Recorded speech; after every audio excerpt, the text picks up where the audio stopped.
sat in the office with the owner of the company looking at this big machine. It was metal.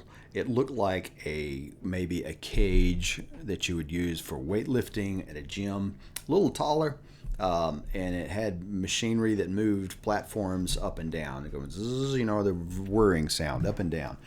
And as we were looking at it, he was explaining to me what the machine was for. It was for evaluating patients and their ability to do work, and for going back to work, people that had been injured. And he was frustrated. He told me, I've spent $100,000 in developing this tool that practices can use, and it is sitting here as a paperweight. I went and used the tool, and it did everything he said. While he was sitting there, I did all of it. It worked perfectly. But it didn't do the thing that he really wanted. And that was our first $12,000 consulting gig. All right, so that's the background. So here's where we were. So this piece of machinery in this doctor's office was, like I said, people get injured. They're on workman's comp, and for insurance reasons and for a lot of money that flows, what they want to do is evaluate a person's ability to get back to work. And one of the ways as you tested that was their amount of time to complete this activity. This was the doctor's expertise, not mine.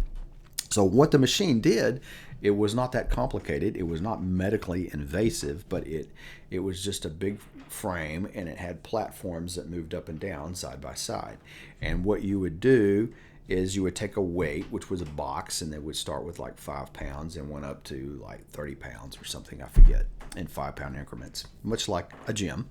And the patient would pick up the box and put it on the platform in one place, and it would sense it, and then it would move it over to the other one, and it would sense it.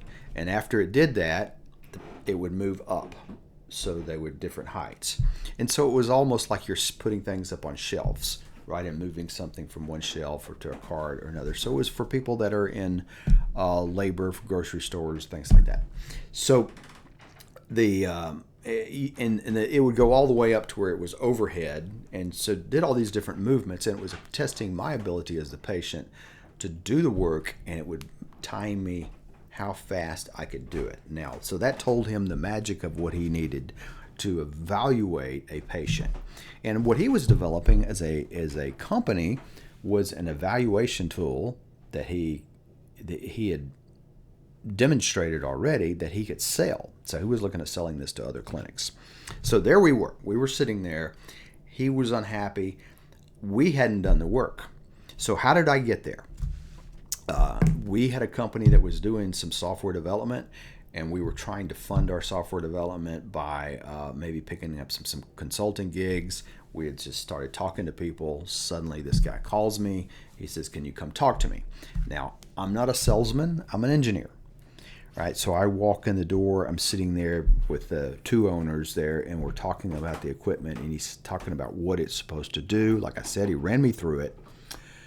I did it, and he expressed his disappointment. And I'm sitting there. The software does exactly. I mean, it was great. I told him, I said, "This is beautiful. Why are we even talking? The machine works. It's functional. I'm sure you want to paint it and get it all your stuff, but as a prototype, it did everything you wanted it to do." He said, "It doesn't." He said, "Right now it has too many menu picks. There's too many choices on a screen." And he says it's like using a Microsoft Word or something like that. There's too many things, too many decisions the user has to make.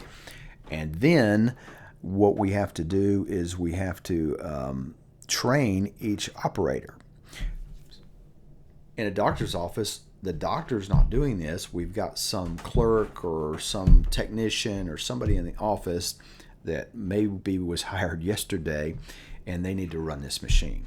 And we don't want to have to train all these people, and we don't want to have to do all the time where they set it up. They need to come in. It needs to have one button, enter the patient's name, next, done. Records the stuff, prints out a report. That's all I wanted. So as I'm sitting there, I'm thinking, okay, he's measuring? There's time, there's accuracy, there's all these kind of problems. And so his problem Had nothing to do with the engineering. His problem was that the engineers who had developed it before, he had told them the same thing that he was telling me. But they were in their engineer head, and they developed a solution that they wanted. And they stuck to their guns and told him it was good. I agreed with him. It was good. But I stopped and just listened. I don't know whether didn't understand and was too dumb to listen or too dumb to say anything else, but I was thinking there's something deeper here because it's not making sense. And so he started explaining to me the kind of calibration, the attention tax, the training tax, as he would call it, all these taxes that happen inside the doctor's office. You need speed. You need the operator of the machine needs to not be able to make mistakes.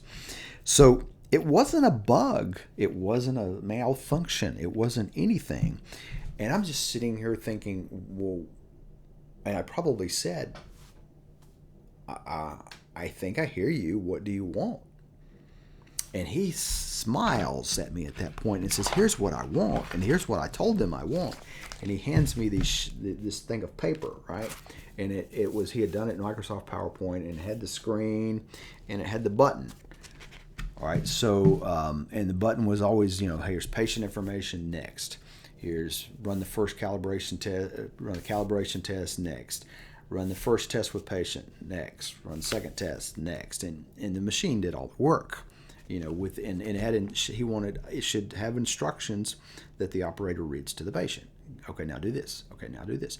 It should be dummy proof, right? And that's what he wanted. And he had all these screens out here. And he laid this paper in front of me. And I said, so you want that system to operate exactly like it does, but with these screens? He said, yes. Okay. I mean, part of me was thinking about as a software developer, I'm thinking that's just super easy. He had a few other little tweaks to do, and there were some other things involved that had more to do with conversation and helping them. But it became a $12,000 project. Now he had already spent $100,000, so $12,000 to pay us to fix this, no biggie. So the scope of the work was no new features.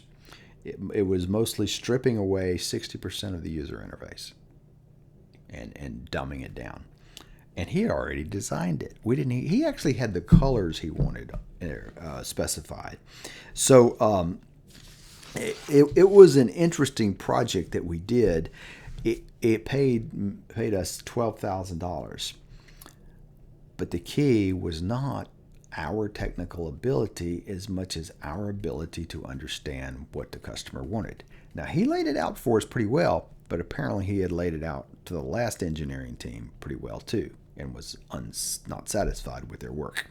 So I see this thing all the time with technical people. They're good at doing jobs, and you're so good at your stuff that there's all these opportunities out there in front of you. Did I need to know how to use this stuff? Yes. Did I feel like when I walked into this assignment, when I saw this machine and motors, I thought, well, I've never done that before. I've never used this software on these kind of motors. It was out of my league. It was pretty simple, actually, once I got into it, or the rest of our team mostly. But we see this kind of thing where customers have something they need done for them. If you do what the customer asks, you can be a hero. When we developed this software, when we brought the software back to him, we put it on the computer. He's in front of the machine, and he uses it, and the screen comes up and says, enter patient's name. He types in something. He hits next. It says, run a calibration test. He does it, and it does its thing. And he says, run the first test. He is sitting there with this big, giant smile on his face. And after he goes through it, he looks at us and says, you guys are geniuses. I'm thinking, geniuses? We did exactly what you told us to do. And he was very happy to write a check for $12,000. the part that was good for us, right? So here's what we see though. We see this, and there's three gaps. We would call it a three gaps framework that helps you as a potential consultant identify consultant opportunities. Because one thing we see with people doing consultancies, in the survey I had sent out in an email to everybody, in my group, was like, I asked them on a scale of 1 to 4 whether you were doing consulting. 4 was active in it, 1 was not done anything, and most people were kind of in the middle. They've dabbled. The number one thing I've heard is, John asked me to do some work, I did it for him, he paid me, and that was my last consulting gig. That's all I had. So there was a couple of gaps here that we find in identifying new work, because that's the big issue, is what is your pipeline? Do you have a pipeline? And the first one is the environmental gap. Is technology pros often ignore the room. We're very guilty of this. And there's a strong reputation of this, and everybody knows it. So the environmental gap is understanding there's something in the environment here that needs to be fixed. It's not necessarily a technical particular problem.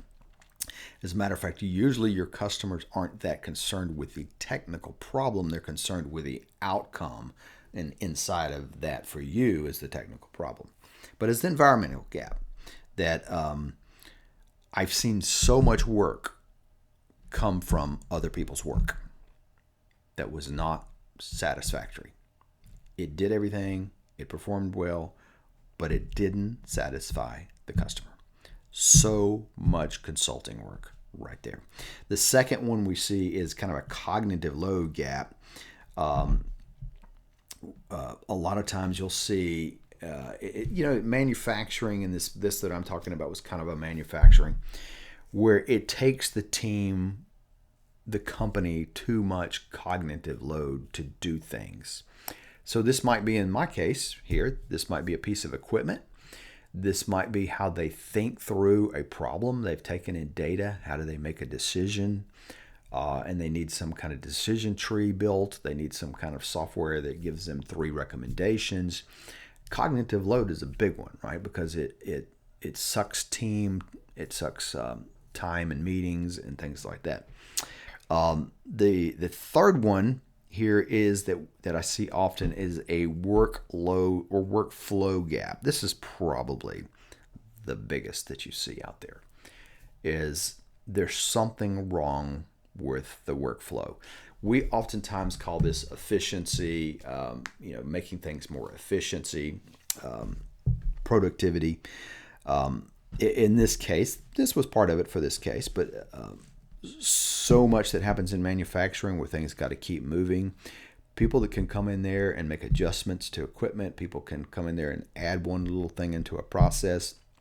People that can just look at it as a technical person, look at it objectively from the outside, because just like you as a technical person have all your bias, the people who are living in the environment have all their bias. And you walking in from the outside say, why aren't you doing that? This seems like the thing to do. And we can do that for you. These 3 things, the environmental gap, the cognitive load gap, and the workflow gap, are where most consulting, I would say, comes from. And these are all opportunities. And you notice there's not a whole lot of technical jumbo here. I mean, there is room for, we need somebody to go down there and measure the temperature on this thing and do some very, very specific things. When you're hired by engineers and they turn around and hire other engineers, okay, there's that. But so many of the big projects come more like this. We'll talk about this at a later time, but project pricing, this one was $12,000. Today, this might be $25,000. And you might be thinking, well, I could do that with AI. Maybe you could, and probably we could have done a lot of it with AI now. But the understanding of a project and who you're talking to and everything, this is the beauty. One of the things I help engineers do is first of all, what is your niche? What do you do? Because if you don't have a niche, if you don't have something defined, a certain kind of problem you solve, then you spend all day hunting people, hunting problems, and it's exhausting. But if you know where your problem is, for instance, if your problem is always related to automotive manufacturing plants, it makes your job easier. Now you know who to call. Now you know who your clients are. I talk to so many engineers who think they need to do everything. The other thing is having some kind of pipeline, which is related, because the other catch with engineers, technical consultants, is they get a job, they do the job, and then there's no money left because, well, they got that money, but there's not another job coming. Those are the two problems I spend more time working with engineering teams, technical teams, trying to help them do that. So building your pipeline, it's all about building a pipeline. And you don't need a job board to find consulting work. And so I'm talking to you, if this is where you are, if you've already done some consulting. Many people told me they have done consulting. But the problem is, do you have a pipeline? Can you fill it? The word we see in the consulting business is, what is the word we say in the consulting business? It's thrive or starve. That's probably the wrong wording, but you're either thriving, you're doing really well, and you're starving the next day because you've done the work, but you don't have anything coming in behind it. Even large consulting firms get caught up in that. So you need a pipeline. You need a methodology to continue to pump work. Not to say you want to be working 24 hours a day or that you might not want breaks between projects, but wouldn't it be cool if you had fun projects, even if it's side gig, projects kind of lined up where you knew what you're going to be working on next.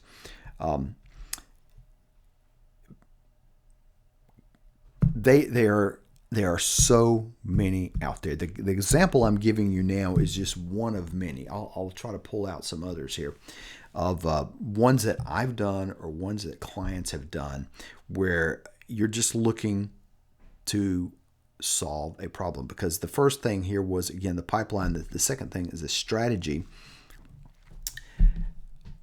The people that you work with are solution blind. They're too close to the machine, as I just said. It's not that hard. Let me just say that. It's most of the consulting work I've done has been like, this is stupid, obvious stuff. And I don't consider myself a brilliant engineer by any chance, any stretch. Then there's the value proposition. Now, this project, you might be sitting here thinking to yourself, I know you are. I know what you're thinking. If you know anything about software, you're thinking, Dale, you overpriced that. No, we didn't. Number one, and the way I know that, number one is the company paid. Number two, they were thrilled with the output. Some of you might think we underpriced it, but you might think for what I said there, it sounded like we overpriced it. You price on value, not time. So, look, one of the things we're trying to do is help you. If you're tired of trading hours for code, or you're just sitting there spending hours of the day and you're trading time for dollars, and you're looking for how to get some high fee assignments, even on the side, even as side jobs, we can help you out. Let me know, and just shoot me an email. If you're listening to this, you can find my email. Shoot me an email and say, let's talk. And we can walk you through a process that might or might not be useful for you. We'll let you decide.